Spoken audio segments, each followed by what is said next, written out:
사도행전 19장 11절로 20절까지 말씀입니다.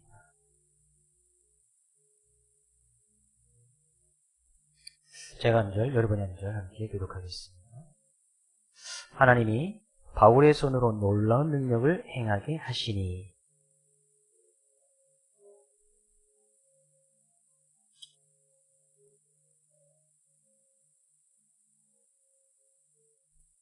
이에 돌아다니며 마술하는 어떤 유대인들이 시험 삼아 악기 들린 자들에게 주 예수의 이름을 불러 말하되 내가 바울이 전한 예수를 의지하여 너희에게 명하노라 하더라.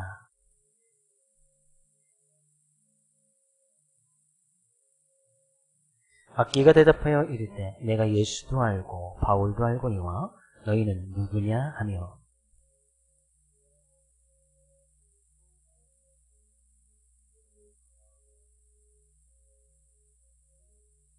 에베소에 사는 유대인과 헬라인들이 다 이를 알고 두려워하며 주 예수의 이름을 높이고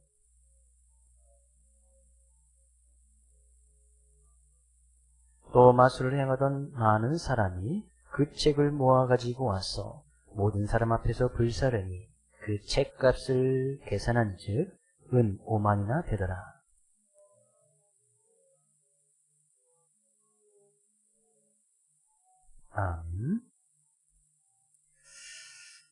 미국의 한 심리학자 교수가 이런 말을 했습니다. 행복은 강도보다 빈도다. 행복은 얼마나 큰 것을 누리는 것보다 매일 사소한 삶의 모습 가운데서 아주 자그마한 것에서도 행복을 누리면서 나가야 삶의 모습이 더욱더 행복해지고 그의 인생이 늘 즐겁게 살 수 있다라고 이렇게 이야기를 했습니다. 저도 그 생각에 동감을 하는 바입니다. 우리는 지난 한 주간 얼마만큼 행복한 모습, 행복한 모습으로 살았습니까? 삶이 행복해야 하나님께도 감사하고 감사의 조건이 자고 넘쳐나는 것 아니겠습니까? 또 늘 삶 가운데서 늘 행복하다 이래 말에 또 습관적으로 우리의 사소한 것에서도 아주 사소한 것에서도 늘 감사하다, 행복하다라고 이제 고백하고 나갈 때 우리의 삶의 모습 전체가 행복해질 수 있고 또 감사함이 넘쳐날 수 있다는 사실입니다. 지난 한 주간 날씨로 인해서 불평할 수도 있겠지만 어떤 분들도 날씨로 인해서 행복하고 감사하다라고 할 수도 있었을 거예요. 또한 먹는 것을 통해서도 먹을 때도 행복하다, 감사하다 하신 분들 있었겠지만 또 그렇지 못한 부분도 있었을 거예요. 우리가 처해져 있는 그 환경이나 여건을 통해서 또 불평, 불만의 모습이 있을 수도 있었겠지만 우리는 또 감사하다, 행복하다라고 또 우리가 고백하며 그 은혜에 또 감사함으로 나갈 수 있었을 것입니다. 어떤 모습으로 이 시간 주님 앞에 서 있었던지 간에 신명기 10장 13절에서는 하나님께서 오늘날 우리의 행복을 위하여 내가 명하는 여호와의 명령과 규례를 지킬 것이 아니냐 분명히 말씀하고 있습니다. 하나님께서 우리에게 말씀을 주신 것은 그 말씀이 바로 우리의 행복을 위해서 말씀과 규례를 지킬 것이다. 우리의 행복을 위해서 그 말씀을 잘 지켜 순종해야 될 것이다 라고 말씀하고 있습니다. 결국에 성경에 주신 말씀은 우리의 행복을 위해서 주셨다는 겁니다. 그래야 하나님께 감사함이 넘쳐나지 않겠습니다.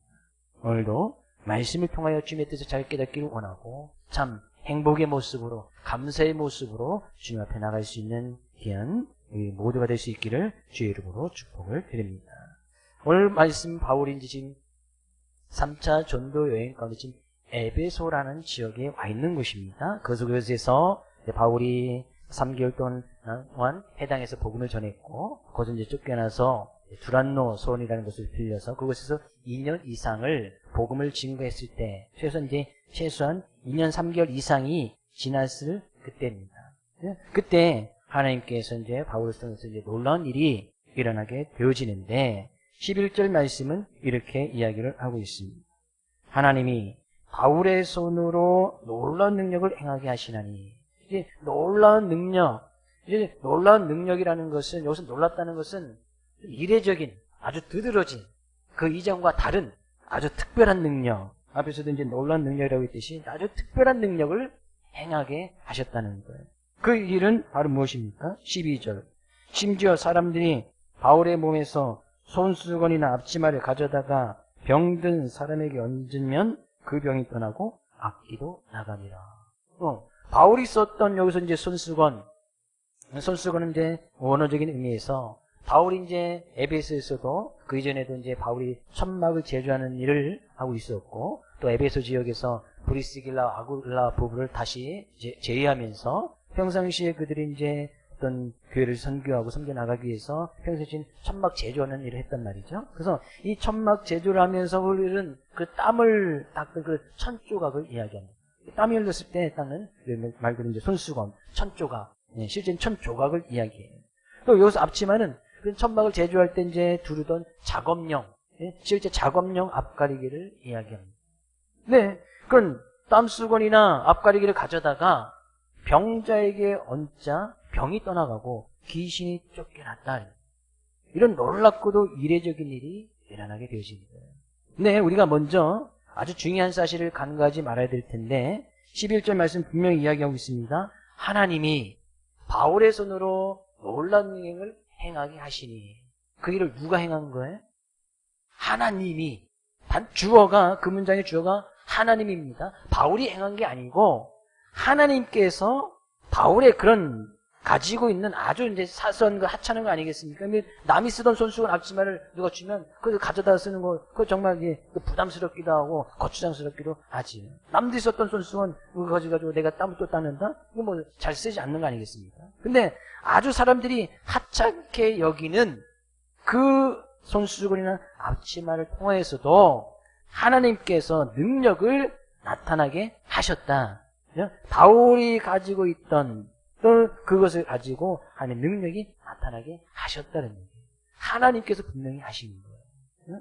바울이 행한 것이 아니고 하나님께서 그 바울을 통해서 그런 바울이 썼던 그 도구를 통해서 하나님 능력이 나타나게 하셨다. 그런 얘기예요. 이런 이례적인 일들은 예수님 당시에도 그런 일들이 있었습니다. 보통 예수님께서 어떤 질병을 치료하시거나 귀신 들린 사람들 쫓아내실 때는 뭐 소를 얹으시거나 또 말씀을 해주시거나 뭐 안수기도를 해주셔서 병자를 보고 명령하면서 그것을 떠나가라. 대부분 이제 보통 그렇게 해서 병자를 고치시거나 귀신을 쫓아내셨는데 아주 이제 예수님 사건에서도 이례적인 아주 특별한 사건이 하나가 있는데 12년 동안 혈루증을 앓고 있던 이 여인이 어떤 이제 자기 이제 부정한 모습이기 때문에 예수님이 말씀을 증거하실 때 많은 무리들이 모이는 것을 보고 그것에 어울리지 못하는 자기가 부정한 것을 부정하다는 것이 밝혀지게 되면 사람들이 이제 돌로 쳐서 죽임을 당하는 그런 당시의 법이 있었기 때문에 쉽게 접근을 하지 못하는 거예요. 근데 이 여인의 마음속에는 예수님의 옷자락만 만져도 병고침을 낫겠다라는 그런 믿음이 있었어요. 그래서 사람들이 모였는데 그 가운데서 이제 몰래 예수님 뒤편에 가서 옷자락을 살짝 만집니다. 근데 예수님께서 그 12년 동안 혈루증을 앓고 있는 그 여인에게 뭐 안수기도를 해주시거나 그 여인의 몸속에서 병이 떠나가라 명령하신 것도 아니에요. 그냥 이 여인이 그 믿음을 가지고 가서 옷자락을 만졌습니다. 그때 그 믿음을 보시고 예수님께서 능력이 자기 몸에서 나간 것을 아시고 그 여인의 믿음을 아주 칭찬하셨던 아주 이제 이례적인 놀라운 어떤 사건이 이제 일어나게 되어집니다. 아주 이제 특이한 병기침의 사건이기도 하죠. 어떤 사도행전 5장에 가서 보면 예수님의 제자였던 이제 베드로가 한참 막 사역을 하고 있을 때예요.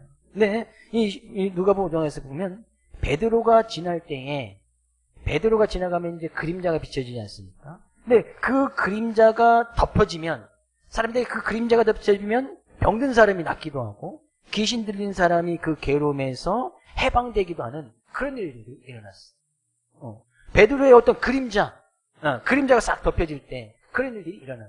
그래서 사람들이 막 베드로 옆에서 어떤 이제 그림자라도 그림자의 은혜도 받을까 해서 막 이제 모여들었던 그런 사건들이 또 기록되어 있습니다.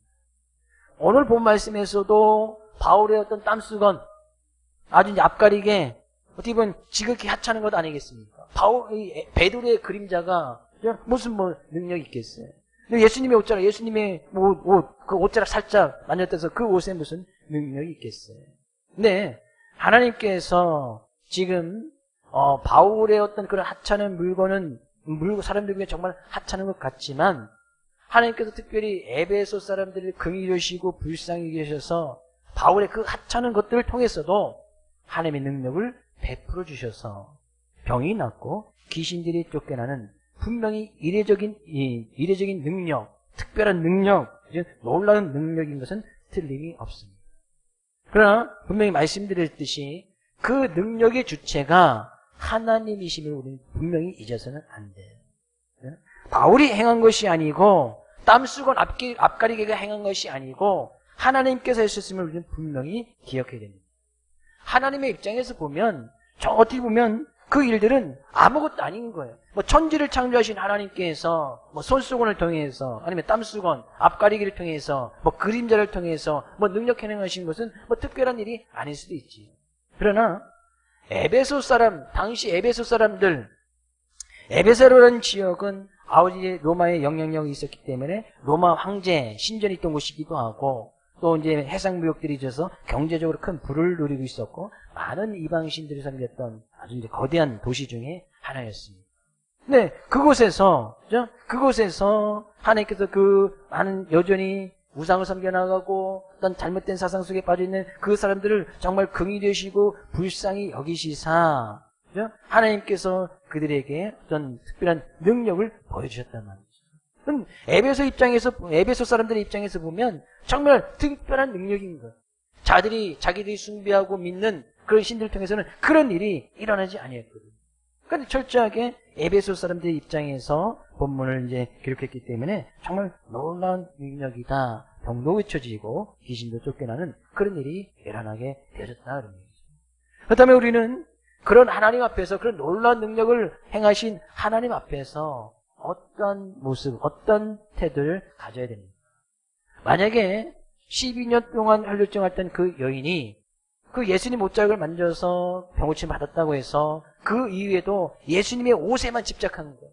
어디를 따라가든지 그냥 옷자락만, 그리고 뭐 예수님 옷에 뭐 천을 찢어내서 그 옷을 만약에 신주 딴 듯이 모시고 했다면 그가 병고침을 받을 수 있을지 모를지언정 참다운 예수님의 모습, 진리의 모습은 결코 깨닫지 못했을 거예요. 바울의 그림자를 통해서 어떤 놀라운 능력이 나타났다고 해서 베드로의 그림자만 계속해서 따라다녔다면 육체의 치유는 얻었지만 참다운 진리의 실체는 결코 얻지 못했을 거예요. 바울의 수건이나 앞가리의 통해를 해서 놀라운 능력이 나타냈다 해서 그것을 마치 막 사람들이 갈기갈기 찢어서 막 자기 집에서 신주단데 모시듯이 그것을 막 섬겨 나갔더라면 이례적인 경험은 체험할지 모를지언정 하나님과 그들 사이를 가로막는 걸림돌이 되고 말았을 것이에요. 하나님께서 그런 아주 특별한 능력을 에베소 지역 사람들에게 베풀어 주신 것은 결국에 궁극적으로 그들의 삶의 모습이 지금 하나님께서 그렇게 보여주신 것이 아닙니까? 하나님이 어떤 분이신지 또 하나님의 말씀에 그들의 삶의 모습이 참다운 진리 가운데 지금 바울 사도가 전했던 그 복음의 말씀을 받아들여서 그 복음 대신 예수 그리스도 십자가 부활의 삶의 모습 가운데서 참다운 생명을 얻어나가고 참다운 진리 가운데 서 나가게 하기 위한 하나님의 뜻이 있음을 우리는 분명히 알아야 된다는 사실이에요.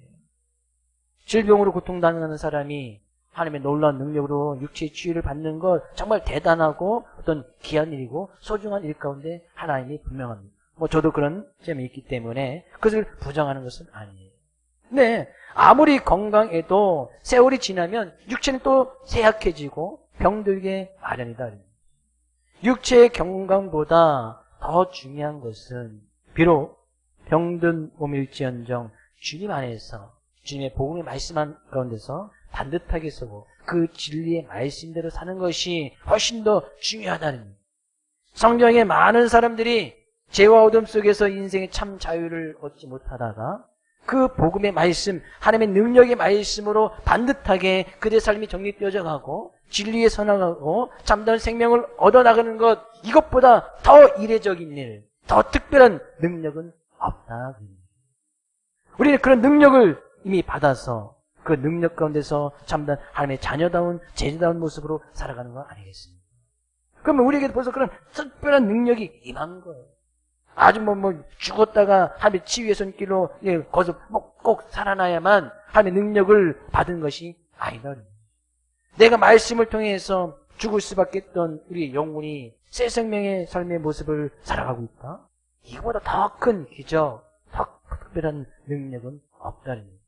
예수님의 복음의 말씀을 듣고 예수님이 나의 인생 가운데 주인이시고 나의 삶의 주인이신 것을 고백하고 나가는 것, 정말 특별한 능력이 우리의 삶 가운데 임하고 있다. 그런 능력의 은혜를 잊지 않고 살아가는 우리 사랑하는 모든 손됨 될 수 있기를 주의 이름으로 축복드립니다. 그랬더니 그런 일들이 일어나는 거예요. 근데 그것을 보고서 에베소주에게 어떤 일이 일어났느냐? 13절 말씀에 이에 돌아다니며 마술하는 어떤 유대인들이 시험 삼아 악기 들린 자들에게 주 예수의 이름을 불러 말하되 내가 바울이 전파하는 예수를 의지하여 너에게 명하노라 하더라. 여기서 이제 돌아다니며 마술행하는 사람, 여기서 마술행한다는 사람 것은 원어적인 의미에 가서 보면 쉽게 이제 돈벌이가 있는 곳을 찾아다니면서 떠돌이 어떤 무당짓을 하는 무당이라는 그런 의미가 가깝습니다. 그래서 이제 무당 일을 해주는 거예요. 막 귀신 쫓아내주는 그런 일을 했단 말이죠. 그래서 이제 돈벌이가 되는 곳에는 막 찾아다니면서 그런 일을 했던 사람. 네, 그런 사람들이 바울이 에베소에서 예수님의 이름으로 귀신 쫓아내는 것을 보고 그대로 흉내를 냅니다. 그대로 그들이 예수를 의지하였다는 것은 예수를 믿었다는 것이 아니고 바울이 전파하는 예수를 의지하여 너에게 명하노라. 그래서 명령했다는 것은 이제 탄원했다. 나가달라고 부탁했다. 그런 얘기예요. 예수님께서 귀신을 향해서 그곳에서 떠나가라 라고 이렇게 그 명령했던 것은 전혀 다른 의미입니다. 우리 같이 이제 성경에 명하노라 같이 돼 있기 때문에 명령한 것처럼 보이지만 제발 무당이 하는 역할이 본래 이제 귀신을 제압하거나 축출하는 것이 아니라 귀신을 달래고 얼러서 사람을 괴롭히지 못하게 하는 데 있지 않습니까? 그런 무당이 하는 거 아니겠어요? 근데 예수님께서는 귀신을 쫓아내실 때는 분명히 명령하셨어요. 원어적으로는 전혀 다른 단어를 쓰고 있습니다. 나가라고 분명히 말씀하셨고 그 예수님의 명령 앞에 모든 귀신은 굴복할 수밖에 없었고 예수님과 맞설 귀신은 단 한 귀신도 없었다. 그런 얘기예요. 근데 떠돌아다니면서 이 무당을 했던 이 사람들이 이 바울이 했던 그 모습을 보고 마치 주문 외우듯이 말 그대로 막 입으로 중얼거리면서 주문을 외우듯이 그러니까 막 이렇게 예수님의 이름을 빗대어서 그것을 주문 삼아서 그런 흉내를 내고 다니는 거예요. 그럴 가운데서 어떤 능력이 나타났겠습니까? 보나마나 뻔한 거 아니겠어요? 근데 14절 말씀 유대의 한 제사장 스게와의 7 아들도 이런 일을 행하였다. 떠돌아다니면서 마술하는 어떤 유대인들뿐만 아니라 스게와의 7 아들, 제사장이라고 되어 있는데 실제적으로 근데 유대인의 문헌에 가서 보면 제사장의 이름 가운데 스게와라는 사람은 없다라고 이야기를 해요. 그래서 이제 성경 해석자들이 이 스게와라는 그 원어적인 의미는 이제 대제사장이었다라는 그런 의미를 갖고 있거든요. 그러니까 아마 이 스게와라는 사람이 대제사장의 명칭을 도용한 것 같습니다. 마치 자기가 대제사장인 것처럼 행하면서 그런 어떤 일을 행하였던 거짓된 제사장이었다 그런 의미입니다. 근데 이 스게와의 7 아들 7명이 있었는데 그 아들 7도 무당들이었던 거예요. 그들 역시 바울이 전한 예수님의 이름을 주문 삼아서 귀신을 다루려고 시도를 했습니다. 스게와의 7 아들도 이런 일을 행하였다. 근데 어떤 일이 일어나는 거예요? 그러니까 능력이 나타날 리가 없겠지요. 15절 악기가 대답하여 이르되 내가 예수도 알고 바울도 알거니와 너희는 누구냐? 지금 이 이야기를 누가 하는 거예요? 귀신 들린 사람이 그 사람의 입을 통해서 귀신이 하는 이야기예요. 내가 예수도 알고 바울도 아는데 너희는 누구냐? 오히려 그 능력을 행했던 스게와의 7 아들이 창피를 당합니다. 우리는 먼저 알 수 있는 것이 뭐예요? 귀신도 예수님도 알고 예수님을 믿고 의지하고 있는 바울도 알더라. 그런 얘기예요.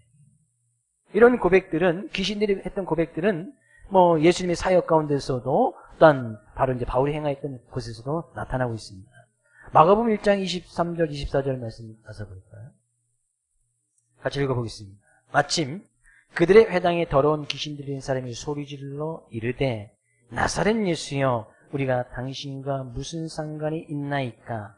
우리를 뭐라고 왔나이까? 나는 당신이 누구인지를 아노니 하나님의 거룩한 자니이다.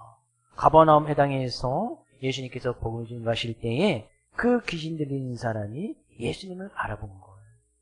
아, 당신은 나사렛 예수요. 우리가 당신과 무슨 상관이 있습니까? 우리를 멸하러 왔습니까? 나는 당신 누구인 줄 압니다. 귀신이 분명히 고백한 거예요. 당신 누구인 줄 아냐고? 당신은 하나님의 거룩한 자니이다. 귀신도 예수님을 즉각 알아본 거예요. 사도행전 16장에서도요. 바울에게 이런 일들이 일어났습니다. 사도행전 16장 16절 17절 가서 말씀입니다. 우리가 기도하는 곳에 가다가 점치는 귀신 들린 여종 하나를 만나니 점으로 그 주인들에게 큰 이익을 주는 자라. 그가 바울과 우리를 따라와 소리질러 이르되 이 사람들은 지극히 높은 하나님의 종으로서 구원의 길을 너희에게 전하는 자라. 바울이 복음을 증거할 때에 귀신 들린 여종 하나가 계속 따라다니면서 빌립보에서 있었던 일인데 계속 따라다니면서 이 복음을 증거하지 못하러 어떤 방해라는 거예요. 이 사람이 예수 믿은 것이 아니고 바울을 복음을 증거했던 이 바울과 그의 일행에게 이 사람들은 지극히 높은 하나님의 종, 구원의 길을 너에게 전하는 자다. 바울과 그의 일행에게 그렇게 이야기를 하는 거예요. 귀신은 분명히 영적인 실체이기 때문에 예수님이 어떤 분인지 예수님을 모시고 예수님을 의지하는 사람들을 분명히 알아보았다. 그래서 그들은 예수님께서 말씀하실 때 그 명령 앞에 또한 예수님 믿고 나가는 사람들이 주의 말씀을 증거할 때에 그들이 그 하나님의 말씀과 예수님 믿는 사람들과 예수님과 절대 맞설 수 없음을 잘 깨달아서 그들이 그 예수님께 굴복할 수밖에 없었고 예수님 말씀을 증거하는 그 복음의 말씀 앞에 굴복할 수밖에 없었다. 본문의 귀신 역시 예수님도 알고 바울도 알고 있었다는 얘기죠. 근데 그 귀신이 스게와 7 아들들에게 너희는 누구냐? 도대체 너희는 누구냐? 예수님을 믿지도 않으면서 단지 예수님의 이름을 주문으로만 이용하고 있음을 귀신들이 다 알고 있었다. 그런 얘기예요. 저는 감히 여러분들에게 축복의 말씀을 드리기를 우리는 예수님 믿는 사람들은 그리스도인이라고 이야기합니다. 또 성경에 또 성도다, 하나님의 자녀다 여러 가지로 표현을 하고 있습니다. 그리스도인 된 우리들, 성도된 우리들, 예수님을 모시고 살아가는 하나님의 자녀된 우리들, 귀신들이, 세상 사람들이, 또 세상 악한 세력들이 우리를 밝히 알아보고 그들이 두려워하고 우리 옆에 감히 범접할 수 없는 우리 사랑을 모든 손님될 수 있기를 주의 이름으로 축복을 드립니다. 이 정도의 믿음을 갖고 있어야 되는 거 아니겠어요? 어디 가든지 저 사람은 그리스도인이구나, 저 사람은 성도구나, 귀신도 두려워 떨 정도로, 귀신도 두려울 정도로.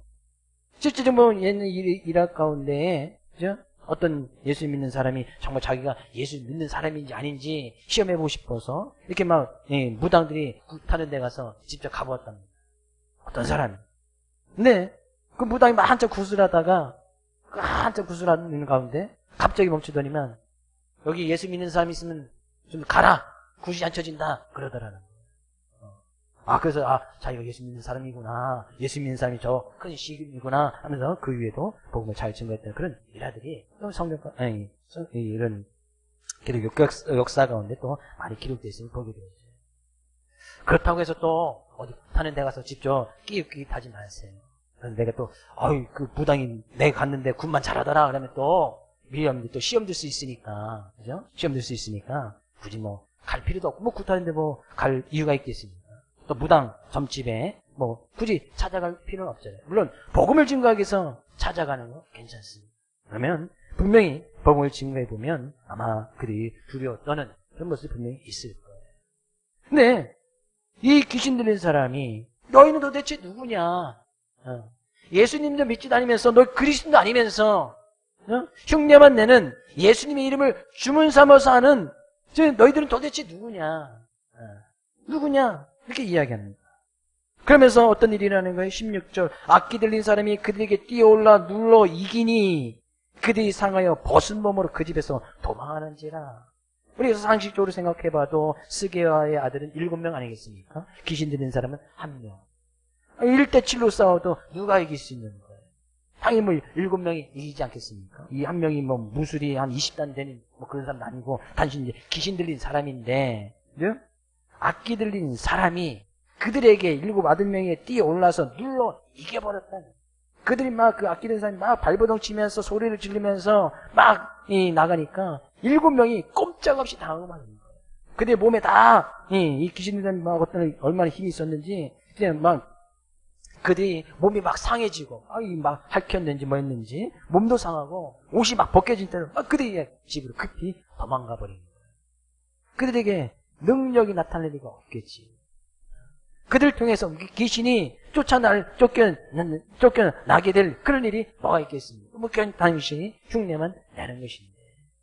마찬가지예요. 그리스도인들이, 성도들이, 내가 그리스도인인 것처럼, 성도인 것처럼 흉내만 내고 살아가면 세상 사람들이 저 사람 그리스도인이다, 성도라 이야기하지 않는단 말이죠. 너희 도대체 누구냐? 뭐 성도라고 하는데, 그리스도인이라고 하는데 여전히 세상 사람들과 똑같이 살아가요. 그 사람들이 이야기해요. 너희들 도대체 누구냐? 우리랑 똑같으면서. 그렇게 이야기한다는 것은 믿지 않는 사람들도 믿는 사람들은 뭔가 달랐으면 좋겠다, 좀 그렇게 기대하고 바라는 것들이 있기 때문에 그렇게 이야기를 하는 거예요. 믿는 사람들은, 그래도 최소한 교회 다니는 성도들은 자기들과 좀 달랐으면 좋겠다는 거예요. 자기들과 똑같이, 자기들은 늘 뭐 세상 속에서 자기들 즐길 거리, 마실 거리, 뭐 캐럴 거리 다 찾아다니면서, 믿는 사람들이 그렇게 하면은 자기들과 똑같이 하는데 왜 너희들은 누구냐, 왜 그렇게 하느냐 라고 이렇게 이야기하는 것은, 그래도 너희들은 좀 달라서 세상 속에서 다른 모습으로 살아갈 때 이 세상이 그래도 기대와 소망을 거는 것은 믿는 사람, 교회밖에 없기 때문에 그렇게 이야기를 하는 거예요. 참다운 그리스도의 모습, 성도의 모습, 믿지 않는 사람들에게 밝히 보여 증거할 수 있기를 다시 한번 주의 이름으로 축복을 드립니다. 그랬더니요, 그런 사건이 일어난 것을 에베소의 많은 사람들이 보게 되었어요. 그리고 어떤 일이 일어나는 거예요? 17절. 에베소에 사는 유대인과 헬라인들이 다 이 일을 알고 두려워하며 주 예수의 이름을 높이고, 믿음이 없던 에베소의 사람들이 믿음이 없이 예수님의 이름을 함부로 도용하여 주문 삼아서 귀신을 쫓아내려다가 오히려 창피를 당하였던 그 사건을 보고 하나님을 경외하고 예수님의 이름을 높이고 예수님 믿는 사람들이 많아졌다. 결국에 우리가 세상 속에서 참다운 그리스도의 모습, 성도의 모습으로 살아갈 때 그들이 진정으로 하나님을 두려워하고 하나님이 어떤 분이신지 알고 주 예수의 이름을 높이고 예수님 믿는 일들이 분명히 일어나게 되어진다는 거예요. 저는 우리 사랑하는 성도님의 삶의 모습을 통해서 이런 귀하고 복된 일들이 많이 일어날 수 있기를 주의 이름으로 축복을 드립니다. 우리 옆에 계신 성도님에게, 우리 성도님을 통해서 그런 일이 일어날 수 있기를 축복합니다. 이야기해 주세요. 믿는 사람들이 두려워 떨는, 진정으로 하나님을 두려워하고 예수님을 알아가는 그런 일들이 일어나지 않겠습니다. 그럴 때 바울처럼 온전히 예수님을 의지하고 주의 말씀의 복음을 증거할 때 그런 일이 일어나는 거예요. 많은 사람들이, 또 뿐만 아니라 18절, 믿은 사람들이 많이 와서 오히려 그를 통해서 믿는 사람들이 많아진 거예요. 그리고 와서 자복하고 행한 일을 다 알리며, 자복했다는 것은 회개했다는 거 아니겠습니까? 회개하고 돌이키면서 자기가 이제까지 해왔던 것들, 내가 잘못된 것을 쫓아왔구나, 내가 잘못된 것을 섬겨왔구나, 그것을 다 고백하고 자기 행할 때는 다 알렸다. 다 하나님 앞에 자복하고 회개하고 돌이켰다. 그런 이야기예요. 이런 일들은 바울이 에베소에서 복음을 전하고 가르치기 시작한 지 한 2년 3개월 정도 지났을 때 그런 일들이 일어난 거예요. 막연히 주님을 믿던 사람들이 이 스게와 7 아들의 사건 덕분에 살아계신 주님을 인격적으로 만나고 그 주님이 인생의 주인 되시고 그 주님만이 진리인 것을 깨닫게 되어지는 놀라운 일이 일어나는 거예요. 또 뿐만 아니라 19절에서는요, 또 마술을 행하던 많은 사람이 그 책을 모아 가지고 와서 그 사람 앞에서 불사르니 그 책값을 계산한 즉 은 5만이나 되더라. 여기서 이제 마술을 행했던 사람들은 13절에 있는 마술을 행했던 것과 좀 다른 사람들입니다. 원어적으로 다른 사람 이야기예요. 19절에 마술을 행한 사람들은 실제적으로 마법사들, 어떤 이제 사람들을 어떤 눈속임을 통해서 사람들의 호기심을 자극하면서 마치 자신들이 사람들의 운명을 알고 또 바꿔줄 수 있는 것처럼 사람들을 현혹했던 사람들, 쉽게 말하면 어떤 점쟁이나 점성술사, 철학관을 운영하는 그런 사람들과 같습니다. 네, 그들이 마술의 땅의 사람, 점을 쳐주고 어떤 미래를 해주었던 그런 살았던 사람들이 놀랍게도 그 사건을 통해서 많은 사람들이 자기가 이제까지 썼던 애지중지했던 그 책은 자기들 어떤 마법책들은 돈벌이 원천 아니겠습니까? 그것이 있어야 점도 쳐주고 통계도 내주고 또 사람들에게 또 현실시켜서 그것을 통해서 또 돈도 벌 수 있는 거 아니겠어요? 근데 그 책들을 가져다가 불태워버립니다. 근데 그것을 계산해보니 은 5만이나 되었다. 당시에 은을 세는 단위는 이제 드라크마였는데 은 5만 드라크마. 은 1드라크마는 당시 이제 사람들 한 사람이 하루에 일을 했을 때 받는 통상 임금이 은 1드라크마였어요.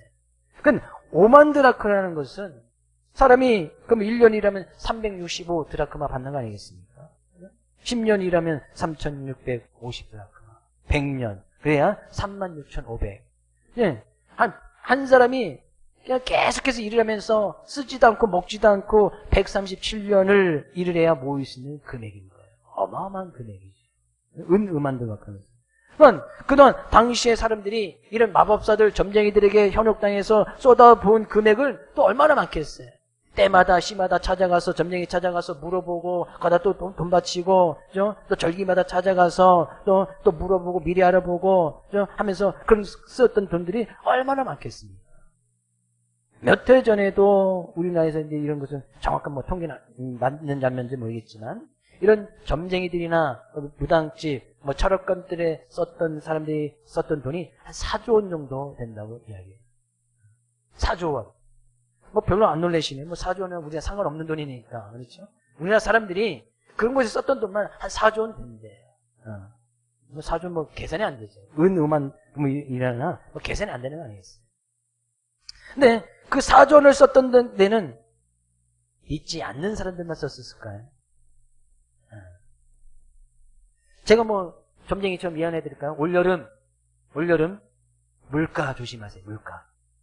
물가 조심하시고 자녀들하고 물가 갈 때 더욱더 조심하시고 웬만한 깊은 계곡 가지 마시고 그런 거 아니겠어요?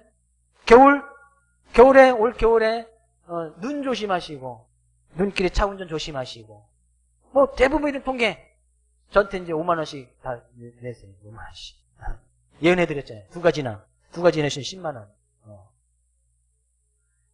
그렇게 했던 그들이 그런 책 다 불태워버린 거예요. 그때 썼던 사람들이 여기서 이제 그 책값을 계산했다는 것은 그 이전에 마법사들을 의지해서 그들이 찾아가서 이 점을 봤던 그랬던 사람들이 같이 그 책을 함께 계산한 거예요. 그들이 왜 당신들 그 책을 불태워버립니까? 그럼 우리는 어디가 점칩니까? 라고 그 사람들을 만류했던 것이 아니고 오히려 그들과 함께 그 책을 불태우면서 이 책은 몇 권이나 되고 값은 얼마나 될까 함께 계산해 보았다. 그때는 은 5만이나 됩니다. 어마어마한 양의 책이 에베소라는 그 도시에 당시에 큰 도시이긴 했지만 그 도시 한가운데서 이런 일들이 일어난 거예요. 어떤 일 때문에요? 스게의 아들이 예수의 이름을 빗대어서 흉내내다가 큰 창피를 당하고 그들이 상함을 당하는 그런 일을 통해서 이런 일이 일어나는 거예요. 그들이 은 5만이다, 책이다 했던 것은 그들이 이전에 잘못된 것을 알고 그들이 집착하고 정성을 쏟아 부었던 것 아니겠어요? 그 책을 아주 신주단듯이 모시면서 사람들이 찾았을 때 점을 맞았던 그런 거 아니겠습니까? 근데 그들이 그것을 다 불태워버렸다는 것은 뭐예요? 이제까지 우리가 잘못된 것을 쫓고 있었구나. 잘못된 것에 집착하고 있었구나. 정작 보고 들어야 될 것을 우리가 제대로 보지 못하고 제대로 알지 못하였구나. 그들이 깨달은 거 아니겠어요? 그러니까 과감하게 그것을 불태워버린 거예요. 여전히 그들이 예수님을 알지 못하고 예수님을 만나지 못하였다면, 복음의 말씀을 듣고 그들이 깨닫지 못하였다면 여전히 그 책을 아주 소중하게 여기고 사람들이 또 찾아가서 전봐주고 그것을 돈벌이라 하는데 그런데 썼지 않았겠습니까? 근데 수많은 사람들이 마술을 행하던 많은 사람이, 한두 사람도 아니에요. 많은 사람들이 그리고 다 불태워버리는 거예요. 아, 우리가 참다운 진리를 못 알았구나. 그래서 오늘 본 말씀의 결론적인 말씀을 20절 말씀 이렇게 이야기를 하고 있습니다. 이와 같이 주의 말씀이 힘이 있어 흥왕하여 세력을 얻으니라. 에베소에서 이 놀라운 일이 일어나게 되었는데 그것은 바울이 전한 주의 말씀이 지닌 힘에 기인하고 있음을 분명히 밝히고 있습니다. 바울 때문에 일어난 것이 아니고 바울이 전한 주의 말씀, 복음의 말씀 때문에 이런 일이 일어났다는 얘기예요. 바울 때문에 귀신 들린 사람이 손수건이나 앞치마 때문에 이런 귀신 들린 사람들이 쫓겨난 것이 아니고 하나님께서 그 바울이 사용했던 그 도구를 통해서 주의 말씀을 증거하는 복음의 말씀을 통해서 그런 일들이 일어나게 되어졌다는 얘기예요. 흥왕하여졌다라는 것은 점점점 커졌다, 증거해졌다, 주의 말씀의 힘이 점점 커졌다는 거예요. 세력을 얻었다라는 그런 의미는 이겼다는 거예요. 이겼다. 사단도 귀신도 하나님의 말씀 앞에서는 힘을 쓰지 못하고 주의 말씀이 그것을 이겼다. 그런 거예요. 결국에 믿는 우리들은 그런 하나님의 말씀을 듣고 그 하나님의 말씀을 먹고 그 하나님의 말씀이 참된 생명의 말씀이고 진리의 말씀인 것을 믿고 따라가는 사람들이 믿는 우리들 아니겠습니까? 그러면 그 말씀이 이길 것은 세상에 그 어떤 것도 없다는 거예요. 귀신도 이기지 못한단 말이죠. 사단도 이기지 못하는 거예요. 그래서 예수님이 주님의 제자들이 귀신들도 쫓아내고 명령할 때 말씀을 의지하여 주의 말씀을 의지하여 그 말씀을 가지고 귀신을 쫓아내고 그 말씀을 가지고 능력을 행하고 그 말씀 하나님 말씀 그 자체에 능력이 있으니까 힘이 있으니까 주의 말씀이 힘이 있어. 우리는 이 말씀 때문에 살아가는 줄로 믿습니다. 말씀에는 힘이 있는 거예요. 능력이 있는 거예요. 세상을 이길 수 있는 권능이 말씀 앞에 있다는 거예요. 그래서 그것을 잘 깨달았던 시편 119편 이 기자는 이렇게 고백합니다. 71절 72절 고난 당하는 것이 내게 유익이라 이로 말미암아 내가 주의 율례들을 배우게 되었나이다. 주의 입의 법이 내게는 천천 금은보다 좋으니이다. 이들이 돈벌이 살았던 그 은 오만보다도 그들이 썼던 이 책보다도 하나님의 입에서 나오는 그 말씀의 법이 하나님의 말씀이 천천 근원보다 음원보다 훨씬 더 좋고 가치 있고 소중한 것을 깨달았다. 그랬네요.